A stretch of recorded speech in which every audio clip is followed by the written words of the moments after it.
হোটেলটা হচ্ছে গাজীপুরের ময়রান বিসমিল্লা হোটেল।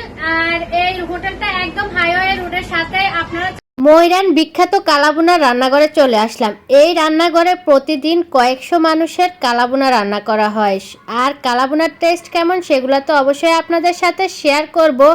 এই জায়গাটা কোথায় সেটা তো অবশ্যই শেয়ার করব। আর এখানে অবশ্যই কম বেশি যারা আসছেন তারা তো এই কালাভুনার টেস্ট জানেনি, সেই সাথে শেয়ার করব। এখানে কিন্তু কয়েকটা দোকান আছে কালাভুনার, সবগুলা দোকানের একই নাম, যেহেতু ওনারা সবাই একই ভাই যার কারণে একই নাম ব্যবহার করা হয়েছে। তো আজকে আমরা কোন ভাইয়ের রান্নাটা খেয়েছি আর রান্নাটার টেস্ট কেমন সেটা তো আপনাদের সাথে শেয়ার করবই। জানতে হলে অবশ্যই আমার পুরো ভিডিওটা না টেনে দেখতে থাকুন। আসসালামু আলাইকুম আপুরা ভাইয়ারা, সবাই কেমন আছেন? চলে আসলাম ফ্যান্সিস ব্লগ থেকে। আমি ফ্যান্সির নতুন আরও একটি ভিডিও নিয়ে। আজকের ভিডিওটা কে কোথা থেকে দেখছেন অবশ্যই কমেন্টে বলে যাবেন। প্রথমেই এই তো কালাভুনা খাওয়ার জন্য রেডি হয়ে নিচ্ছি। আজকে আমি যে জামাটা পরেছি এটা একটা পাকিস্তানি জামা। এই জামাটা আরও 1 বছর আগে নেওয়া হয়েছে। দেখেন তো কোনো রং উঠে নাই, কোনো মলিন হয় নাই। কিন্তু জামাটা কত টাকা দিয়ে নিয়েছি সেটা অবশ্যই রিলসের মধ্যে আমি বলে দেব। খুব সুন্দর করে সাজুগুজু করে জামাই বয়ে বের হয়ে গেলাম রিক্সা নিয়ে। আমরা এখন কালাভুনা খেতে যাব। এখন বাজে হচ্ছে দুপুর 1:30, আর 1:30 বাজেই কিন্তু হঠাৎ করে প্ল্যান হলো আজকে আমরা কালাভুনা খেতে যাব। যাই হোক, বাসা থেকে বের হওয়ার সময় খুবই সুন্দর একটা আবহাওয়া ছিল, যেমন রোদও না বৃষ্টিও না, খুব সুন্দর ছিল। কিন্তু আমরা যখন যাচ্ছিলাম যাওয়ার পথেই হঠাৎ করে শুরু হয়ে গেল বৃষ্টি। বৃষ্টি যদিও এখনও নামে নাই, কিন্তু আকাশটা অনেক মেঘলা মেঘলা হয়ে গেছে, মনে হয় যেন একটু পরেই সন্ধ্যা নেমে আসবে। কিন্তু এখন বাজে হচ্ছে সর্বোচ্চ 2টা। যাই হোক, আমরা কিন্তু দেখতে দেখতে কালাভুনার কাছে পৌঁছে যাচ্ছি। আর পৌঁছানোর আগে আল্লাহর নাম নিয়ে যাচ্ছি, কারণ এখানে এখনই বৃষ্টি নামবে। বৃষ্টিও নামছে, আমরাও কালাভুনার হোটেলের সামনে চলে আসছি। এই তো দেখেন, আমরা কিন্তু আসছি আমরা এর আগে যেখানে কালাভুনাটা খেয়েছি সেখানে খাওয়ার জন্য। কিন্তু দুঃখের বিষয় হচ্ছে আমরা এই পারে নামাতে ওই পারে আর যেতে পারছি না বৃষ্টির কারণে। আর আমরা এখানে কিছুক্ষণ দাঁড়ানোর পরে বুঝতে পারলাম ওই পারে যেই দোকানটা ছিল, যার দোকান ছিল তিনি এই পারে চলে আসছেন।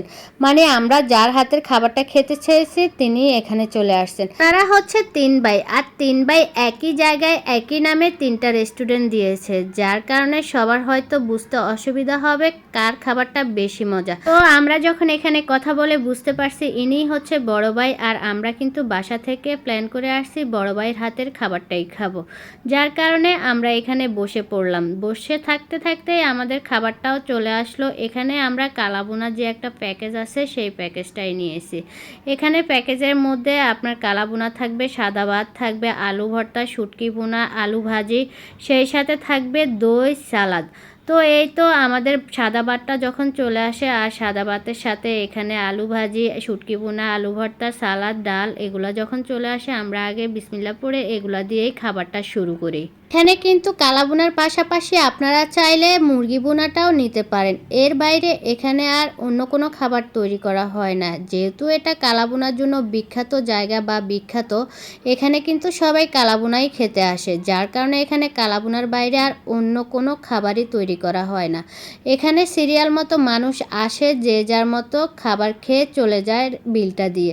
কারণ এখানে অন্য কোনো খাবারের কোনো অপশন নাই, যার কারণে কোনো গ্যাদারিংও নেই। আপনি আপনার ফ্যামিলি নিয়ে এখানে এসে অনায়াসে শান্তিতে বসে একবেলা সময় কাটিয়ে সুন্দরভাবে খেয়ে যেতে পারবেন। যারা খাবার খেতে পছন্দ করেন, খাবার খেতে খেতে গল্প করতে পছন্দ করেন, কিংবা একটু ভিডিও করতে পছন্দ করেন, আমি মনে করব তাদের জন্যই এই জায়গাটা। কারণ এখানে অতিরিক্ত মানুষ না থাকার কারণে কোনো গ্যাদারিং হয় না, কোনো চেঁচামেচি বাড়তি কোনো শব্দই পাবেন না আপনি। যাই হোক, আমি এখন হচ্ছে কালাভুনাটাই ট্রাই করব। আর এই সেই বিখ্যাত কালাভুনা, যে কালাভুনার জন্য তখন ধরে অপেক্ষা করলাম। কালাভুনাটা হাতে পেয়ে আসলেই খুশি হয়ে গেলাম, কারণ 300 টাকার ভিতরে এতগুলা খাবার। দেখেন এখানে প্রায় অনেকগুলা মাংস দেওয়া হয়েছে। এখানে মাংসের পিসগুলা মাশাল্লাহ অনেক বড় বড়, সেই সাথে আরও যে এতগুলো আইটেম ছিল সব মিলিয়ে মাত্র প্যাকেজটার দাম হচ্ছে 300 টাকা। মাংস রান্নাটা এত ভালো হয়েছে, হাতে ধরার সাথে ছিঁড়ে চলে আসতেছে। সিদ্ধটা খুব ভালো হলে মাংস খেতে কিন্তু ভীষণ মজা লাগে। আসলে এই খাবারটা খেতে কিন্তু অনেক মজা হয়েছে। আমি কথাটা বলার আগে আমার ছেলে খেয়ে বলতেছে আম্মু খাবার অনেক মজা, অনেক মজা। যাই হোক, আমরা খাবার খেতে খেতেই আমাদের আমাদের আবার দইটা চলে আসলো। দইটা খেয়েই মনে হচ্ছে যে এই দইটা ওনারা নিজেদের হাতেই তৈরি করছে। অনেক সময় দেখবেন রেস্টুরেন্টগুলোতে বাইরে থেকে দই এনে বিক্রি করে, সেটা কিন্তু দেখলেই বোঝা যায়। আর ঘরে বসানো দইগুলা কিন্তু টেস্ট অন্যরকম আসে। এই যে দেখেন একদম ঘন হয় নাই, আবার কিন্তু পাতলাও না, মানে বাসায় বসালে যেরকম হয় দই ঠিক সেরকমই, টেস্টটাও একদম সেরকম, একদম মিষ্টিও না আবার একদম টকও না, খেতে কিন্তু অনেক মজা ছিল। তো এই তো খাওয়া দাওয়া শেষ করে আমরা এখন যাব হচ্ছে চাচার রান্নাঘরে, কারণ আমরা যেহেতু আস্তে আস্তে বৃষ্টি শুরু হয়ে গেছে, রান্নাঘরে যাওয়াটা আসলেই বৃষ্টি দিয়ে ভিজে ভিজে আর যেতে পারি না, তাই আগে খাওয়া দাওয়া করে রান্নাঘরের দিকে রওনা দিলাম। রান্নাঘরটা দেখেন কত সুন্দর একটা জায়গায়, চাচার হোটেলের বাইরেই কিন্তু এই রান্নাঘরটা, হোটেল থেকে কিন্তু আবার রান্নাঘরে একটা দরজা আছে, ভিতর দিয়েও আসা যায় আবার বাইরে দিয়েও এই সুন্দর জায়গা দিয়ে যাওয়া যায়। তো আমরা ভাবলাম যে আমরা একটু বাইরে দিয়েই রান্নাঘরে যাই, যেহেতু এটা চাচার রান্নাঘর, মাটির রান্নাঘর। দেখেন মাটির রান্নাঘরে তো অবশ্যই লাড়কি থাকবে, আর সবগুলা খাবার কিন্তু লাড়কিতেই রান্না করা হয়। লাড়কি দিয়ে রান্না করা খাবারের মজা কম বেশি আমাদের সবারই জানা আছে, কারণ আমরা বাঙালিরা কিন্তু অবশ্যই লাড়কির মাটির চুলায় রান্না করা খাবারগুলো খেয়েই থাকি। এখানে চাচা আবার ভাত রান্না করে রেখেছে, আর এখানে হচ্ছে মাংসগুলা রান্না করে রেখেছে। সবগুলা খাবার খুবই সুন্দরভাবে ঢাকা দিয়ে রেখে দিয়েছে। এখানে 30 কেজি মাংস রান্না করে রেখে দেওয়া হয়েছে অলরেডি। 30 কেজি করে 2 পাতিল খাবার রান্না করা শেষ হয়ে গেছে, আরও 1 পাতিল ওনারা রেডি করে রেখেছে। তো এই তো দেখেন খাবারগুলো কত সুন্দর করে ওনারা ঢাকনা দিয়ে